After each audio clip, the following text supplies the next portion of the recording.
BSc part second year की आज की क्लास में हम अपना अगला टॉपिक क्षेत्र प्रभाव ट्रांजिस्टर फील्ड इफेक्ट ट्रांजिस्टर को पढ़ने जा रहे हैं। क्षेत्र प्रभाव ट्रांजिस्टर एक अर्धचालक युक्ति है जिसमें निवेशी वोल्टता द्वारा निर्गत धारा को नियंत्रित किया जाता है। ये एक प्रकार से जो है सेमीकंडक्टर युक्ति है और इसमें हम देखें तो निवेशी वोल्टता द्वारा यानी कि जो इनपुट वोल्टेज हम दे रहे हैं उसके द्वारा जो निर्गत जो इसका आउटपुट करंट निकल रहा है उसको क्या किया जाता है, नियंत्रित किया जाता है, कंट्रोल किया जाता है। इसलिए इसे वोल्टता नियंत्रक युक्ति भी कहते हैं। क्षेत्र प्रभाव ट्रांजिस्टर में केवल एक ही प्रकार के बहुसंख्यक आवेश वाहक या इलेक्ट्रॉन या होल होते हैं। एक ही प्रकार के होंगे बहुसंख्यक आवेश, या तो इलेक्ट्रॉन होंगे या फिर होल होंगे। अतः इसे एकल ध्रुवी संधि ट्रांजिस्टर भी इसे कहते हैं। इसे क्या कहते हैं हम? एकल ध्रुवी संधि ट्रांजिस्टर। एकल ध्रुव, यहाँ एक ही ध्रुव बना रहता है। जैसे हमने साधारण ट्रांजिस्टर की बात की थी तो उनको हम कहते हैं बीजेटी यानी कि बाई जंक्शन ट्रांजिस्टर, यानी कि वहाँ द्विध्रुवी संधि बनती है, वहाँ इलेक्ट्रॉन और होल दोनों वर्क करते हैं। दो प्रकार की संधियाँ बनती है वहाँ, एक तो बीई संधि बनती है और एक सीबी संधि बनती है। यहाँ पर केवल और केवल एक ध्रुवी संधि बनती है, इसलिए इसे एकल ध्रुवी संधि ट्रांजिस्टर कहते हैं। तो ये दो प्रकार के होते हैं एफईटी। एक तो जेएफईटी यानी कि संधि क्षेत्र प्रभावी ट्रांजिस्टर यानी कि जंक्शन फील्ड इफेक्ट ट्रांजिस्टर, और दूसरे होते हैं मॉसफेट यानी कि metal oxide semiconductor field effect transistor. अब देखिए जो हम जेएफईटी हैं, junction field effect transistor, junction field effect transistor का जो संरचना है उसका जो स्ट्रक्चर है वो किस तरह से रहता है, वो इस तरह से बनता है। यहाँ ये हमने एक एन प्रकार का जेएफईटी लिया हुआ है। एन प्रकार का जेएफईटी है ये। तो यहाँ ये तो एस सिरा है, ये सोर्स होता है, ये ड्रेन होता है, और ये जी जो भाग है ये कॉमन होता है, यानी कि पी भाग को यहाँ कॉमन किया गया है। ये तो कहलाता है एन चैनल जेएफईटी, जहाँ एन प्रकार की अशुद्धि मध्य में रखी जाती है।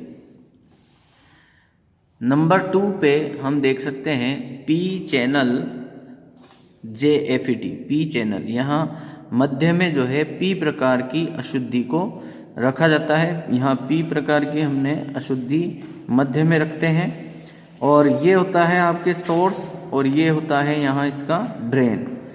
यहाँ एन प्रकार के जो बिंदु हैं, इन एन प्रकार के बिंदुओं को जो है कॉमन रखा जाता है।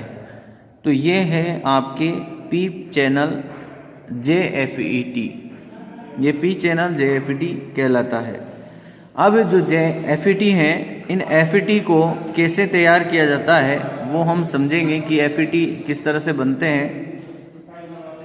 तो जेएफईटी बनाने के लिए एन प्रकार की छड़ लेते हैं। तो जेएफईटी बनाने के लिए हम क्या करेंगे, एन प्रकार की एक छड़ लेंगे, एन प्रकार की अशुद्धि की एक छड़ लेते हैं, और इसके दोनों सिरों पर दो धात्विक इलेक्ट्रोड एस व डी संबंधित करते हैं। एस को कहते हैं हम सोर्स यानी कि स्रोत, और डी को कहते हैं हम अपवाहिका यानी कि ड्रेन।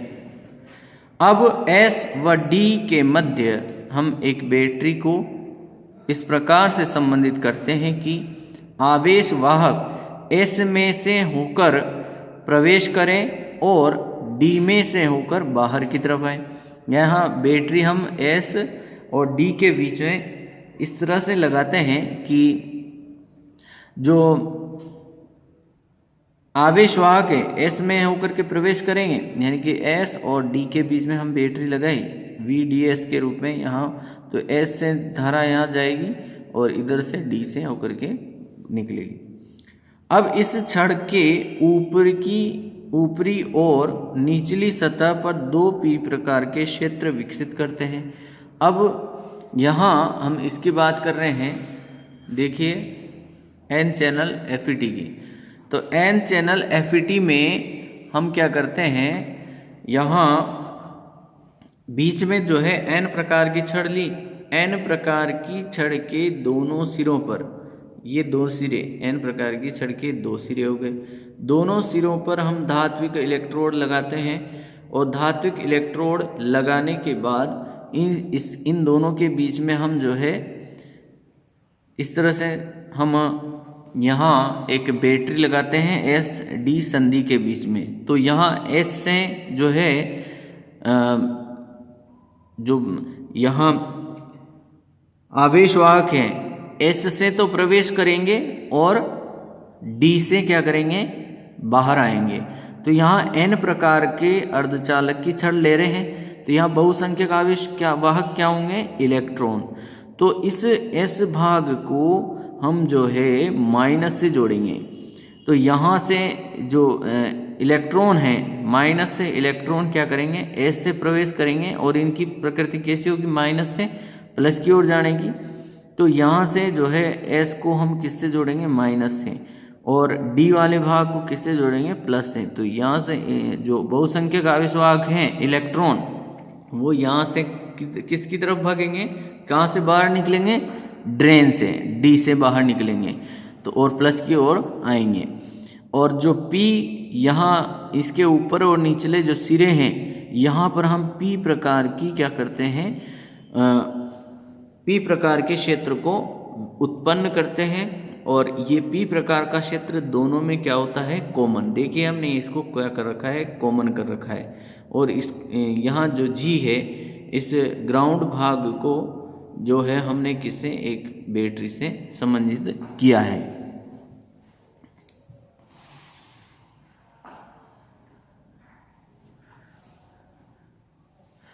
अब इस छड़ के ऊपरी और निचली सतह पर 2 P प्रकार के क्षेत्र विकसित करते हैं और इन्हें एक उभयनिष्ठ टर्मिनल G से संबंधित करते हैं, जिसे गेट टर्मिनल हम कहते हैं। तो ये जो G है वो क्या कहलाता है, गेट टर्मिनल। G व S के मध्य में एक बैटरी को इस प्रकार संबंधित करते हैं कि छड़ में बनी Pn संधियां, छड़ में बनी Pn संधियां पश्च बायस में बनी रहे। जो छड़ में बनी संधियां हैं वो किस में बनी रहे, पश्च बायस में बनी रहे। इस प्रकार से JFET को N चैनल JFET कहते हैं। इसी प्रकार से जो है P चैनल JFET भी बनाए जाते हैं। तो देख सकते हैं हम, देखो ये रहा आपके पास N चैनल JFET। तो ये N प्रकार की यहाँ छड़ हो गई, इसके दोनों सिरों पर इलेक्ट्रोड हो गए और हम जो है G और S के बीच में एक बैटरी लगाते हैं। और ये बैटरी इस प्रकार लगाते हैं कि P और N जो संधि है ये किस में बनी रहे, पश्च बायस में बनी रहे। P को तो और पश्च बायस में बनाने के लिए P को तो हम किससे जोड़ेंगे, माइनस से, और S को किससे जोड़ेंगे, प्लस से। तो ये ऑटोमेटिक जो है G और S के बीच की जो संधि है यहाँ पश्च बायस में हो जाएगी। इसी प्रकार से देखें तो यहाँ हमारे पास जो P प्रकार की मध्य में छड़ है तो इसको तो जोड़ेंगे हम माइनस से, और N प्रकार का यहाँ जो है ऊपर नीचे जो क्षेत्र विकसित किया गया है तो N प्रकार के को हम प्लस से जोड़ेंगे। तो S और G संधि यहाँ पर भी इस तरह से जो है पश्च बायस में बनी रहती है। आइए अब हम बात करते हैं इनके प्रतीक चिन्हों की। तो प्रतीक चिन्हों की बात करें यहाँ पर हम, तो देखिए ये होगा आपके पास P चैनल JFET। और ये इस तरफ है N चैनल JFET। ये P चैनल JFET तो इधर है और ये N चैनल JFET। तो यहाँ हम P चैनल JFET में मध्य में P प्रकार के जो है छड़ ले रहे हैं। ये इसका S भाग हो गया, सोर्स भाग, ये इसका ड्रेन भाग हो गया। ऊपर और नीचे की सरफेस पर हम N यानी कि N प्रकार की के क्षेत्र को विकसित कर रहे हैं, सतह को विकसित करते हैं। तो ये कॉमन गेट भाग हो गया, कॉमन गेट भाग हो गया, ठीक है। और यहाँ N प्रकार के हम क्षेत्र को विकसित करते हैं। तो ये तो हो गए P, S और D तो कैसे हो गए P, तो S और D ये सोर्स ये ड्रेन, तो ये तो हो गए P, सोर्स और ड्रेन तो हो गए P। और ये भाग हो गया आपके N, जो गेट वाला भाग है ये कैसा हो गया N भाग, N प्रकार का हो गया, ये N हो गया। समझ में आएगी बात। तो ये तो हो गया N, ये P, S और सोर्स और ड्रेन वाले भाग P हो गए। तो ये इस तरह का जो चिन्ह है ये व्यक्त करता है P चैनल JFET को। बात करें हम इसकी N चैनल JFET की, तो बीच में हम छड़ लेते हैं N प्रकार की अशुद्धि की, N प्रकार के सेमीकंडक्टर की छड़ लेते हैं। तो एक भाग तो हो गया सोर्स और इसका दूसरा आउटपुट भाग हो गया ड्रेन का। और दोनों के ऊपर और नीचे की सतह पर हम किसकी सतह तैयार करते हैं, P प्रकार की सतह हम तैयार करते हैं। और ये P प्रकार की सतह G गेट के द्वारा क्या रहती है, उभयनिष्ठ रहती, कॉमन बनी रहती है। तो देखिए इसका जो प्रतीक चिन्ह बनेगा वो किस तरह से बनेगा, इस तरह से रहेगा। तो यह तो सोर्स और ड्रेन, ये सोर्स और ये ड्रेन, ये तो हो गए N प्रकार की अशुद्धि के, ये तो हो गए किसके, N प्रकार के अशुद्धि के हो गए। और जो G भाग है, जो गेट है कॉमन है, वो किस प्रकार का हो जाएगा, आपके P प्रकार का यहाँ हो जाएगा। तो P से धारा प्रवेश करेगी N की ओर और P से धारा प्रवेश करेगी N की ओर। इसमें तो बाहर की ओर निकलेगी और इसमें प्रवेश करती हुई रहेगी। तो इस प्रकार से धारा के डायरेक्शन रहेंगे P से N की ओर, ये P से N की ओर धारा का डायरेक्शन। अब बात करते हैं हम इनके प्रचालन की। इस प्रकार के ट्रांजिस्टरों का प्रचालन कैसे रहेगा, प्रचालन सर्किट। तो देखिए हमने कहा है कि इनकी जो PN संधियां हैं वो किस में रहनी चाहिए, पश्च बायस में रहनी चाहिए। तो देखिए ये हो गया आपके P भाग, ये दोनों N भाग हो गए, सोर्स और ड्रेन, ये गेट भाग हो गया। तो source, drain and gate 3 point होते हैं। जिस तरह से वहाँ हमारे पास E, C और B रहता था इस तरह से, तो यहाँ बेस नहीं है, यहाँ G गेट है, यहाँ C कलेक्टर नहीं है, यहाँ ड्रेन है, और यहाँ एमीटर नहीं है, यहाँ S है, और यहाँ ये दोनों N भाग है, ये P भाग है। तो यहाँ इन दोनों के बीच में जो वोल्टता होगी वो VGS के रूप में होगी, इन दोनों के बीच में वोल्टता VDS के रूप में रहेगी। और हमें इन्हें पश्च बायस में रखना है, किन्हें, PN संधियों को पश्च बायस में रखना है। तो इस PN संधि को पश्च बायस में रखने के लिए मैं P को किससे जोड़ूं, माइनस से, तो माइनस से जोड़ दिया, और N को किससे जोड़ूं, प्लस से, तो जोड़ दिया। इधर की PN संधि को मैं DS जो संधि है इसको मैं क्या करूँगा, N को प्लस से जोड़ूंगा और S को माइनस से जोड़ूंगा, ठीक है। तो इस तरह से जो है यहाँ जो PN संधि है वो तो फर्स्ट बायस में हो गई, और यहाँ इसको जो है हमने प्लस से जोड़ दिया, इसको माइनस से जोड़ दिया। बात करते हैं इसके प्रचालन की। तो देखिए N चैनल JFET के प्रचालन को चित्र में प्रदर्शित किया गया है, जैसा कि हमने अभी डायग्राम देखा था। जब S व D के बीच में बैटरी संबंधित करते हैं तो इलेक्ट्रॉन S से छड़ में प्रवेश करते हैं। तो देखिए जब यहाँ देख सकते हैं कि S और D के बीच में हमने क्या करी है, एक बैटरी लगाई, S और D के बीच में हमने ये बैटरी यहाँ लगाई है। तो जब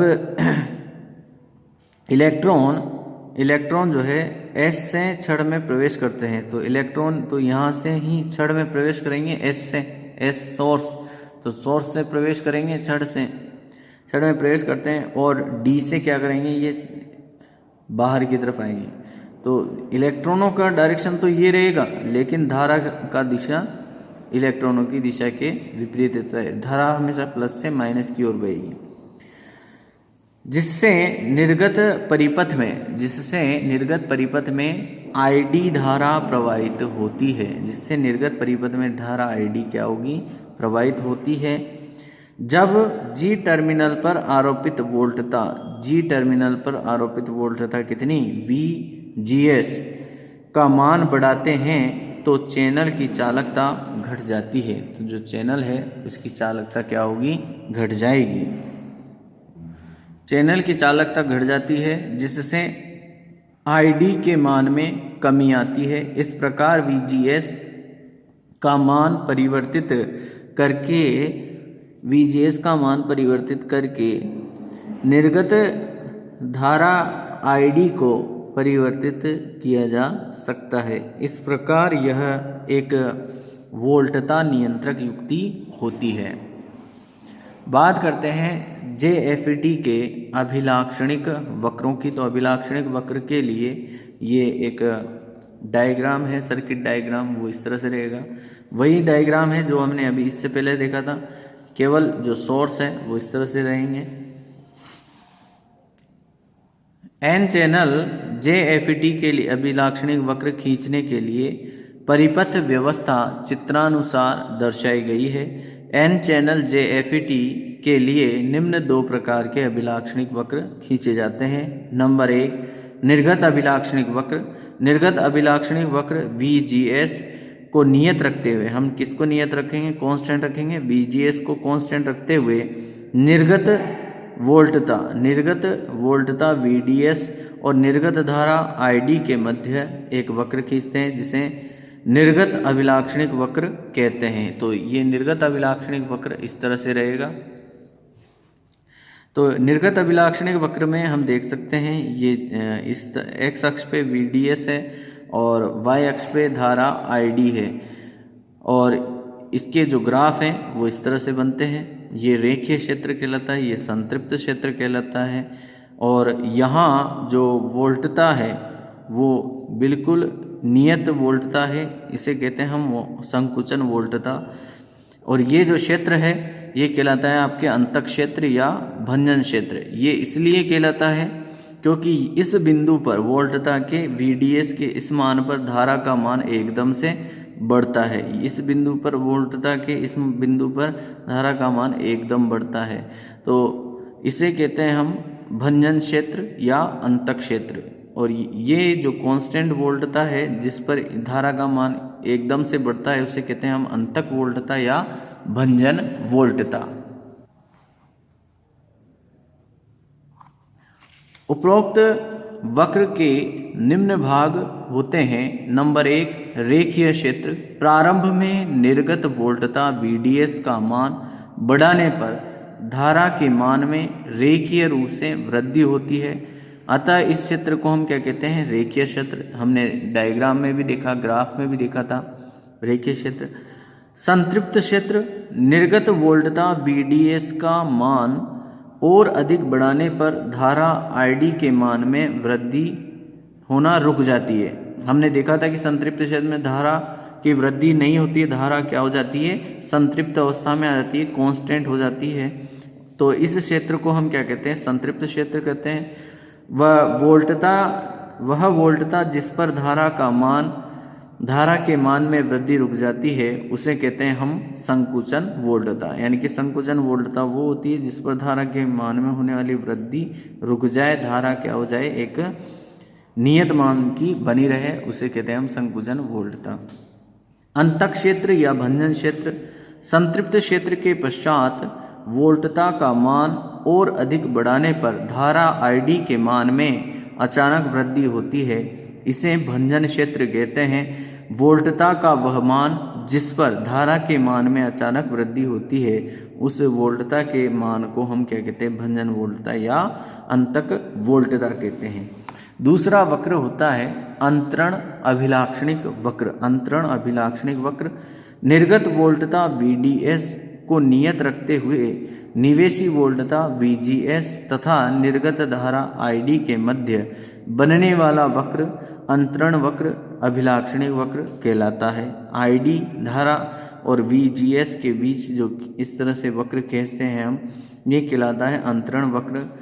उपरोक्त वक्र से स्पष्ट है कि VDS को नियत रखकर, VDS को हमने क्या रखा, कांस्टेंट रखा, तो और VGS का मान बढ़ाने पर ID का मान निरंतर कम होता जाता है। ID का मान निरंतर घटता जा रहा है, VGS को बढ़ा रहे हैं, VDS कांस्टेंट है, तो ID का मान क्या होता जा रहा है, निश्चित रूप से धीरे धीरे कम होता जा रहा है। और यह मान एक VGS के एक निश्चित मान पर जाकर के इसका मान कितना हो जाता है, 0 के बराबर प्राप्त हो जाता है।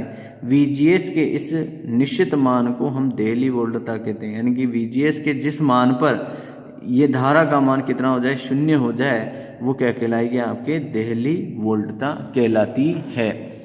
तो देहली वोल्टता किसे कहेंगे हम, ये प्रश्न पूछ लिया जाता है कि VGS के जिस मान पर धारा ID का मान 0 हो जाए उसे हम कहेंगे देहली वोल्टता। तो आज की क्लास में इतना ही, नेक्स्ट क्लास में नेक्स्ट टॉपिक लेंगे। Thank you.